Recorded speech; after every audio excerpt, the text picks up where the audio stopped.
كل سنة في نفس الوقت الشوارع بتتغير.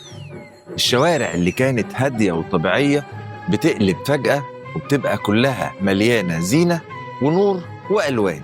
النجوم، الهلال، الورق بيتعلق من شباك لشباك، والأطفال بتجري في الشوارع فرحانين، والأغاني بترجع تشتغل من تاني. السؤال هنا بقى، إمتى الاحتفال برمضان في مصر بدأ بالشكل الجميل ده؟ أنا إسلام خالد، وجاي النهاردة عشان أقول لك اللي جوه الحدوتة. الاحتفال برمضان في مصر ليه تاريخ طويل جدا، بيرجع لعهد الدولة الفاطمية. وقتها كان الناس بيستقبلوا الشهر الكريم بطريقة مختلفة تمام.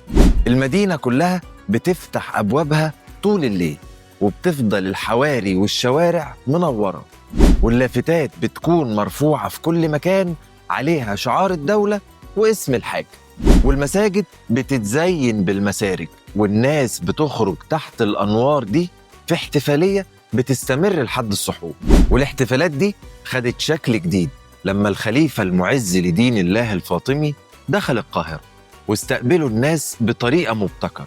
كل واحد كان ماشي وماسك فانوس في ايده عشان ينوروا له الطريق وهو راكب حصانه وداخل المدينة. المشهد كان ساحر، ومن هنا الفكرة كبرت وبقت كل الشوارع بتنور في رمضان احتفالاً بالشهر الكريم. ومع الوقت النور ما بقاش شكل واحد، لا، الناس بدأت تعلق الزينة وتكمل بيها الشارع بألوان تفرح القلب. ومع الوقت الفكرة بدأت تكبر، وما بقاش إن الناس تحط النور بس، بدأوا كمان يعلقوا الزين علشان يكملوا الشكل المفرح للشارع. لا، وكمان اتحولت لمنافسة بين الجيران، مين هيبقى الشارع بتاعه أحلى وأجمل. كل سنة وفي نفس الوقت العيلة بتتجمع، كبار وصغيرين، يقصوا الورق ويربطوا الألوان ويعلقوا الزينة بين البيوت، علشان لما أي حد يبص لفوق يحس إن الدنيا فرحانة بقدوم الشهر الكريم.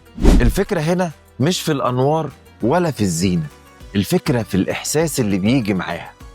أول ما الزينة بتتعلق بتحس إنك رجعت طفل من تاني، واقف وسط الزحمة فرحان بمنظر الزينة، وحاسس إن الأيام الجاية هتكون أحلى وأحلى. كل سنة رمضان بيجي معاه طاقة مختلفة ودفء بنستناها من السنة للسنة. كل سنة وانتوا طيبين، وكل سنة وشوارعنا منورة وفرحان. وما تنساش تصور زينة رمضان وتشارك فرحتك مع الناس. والسلام عليكم.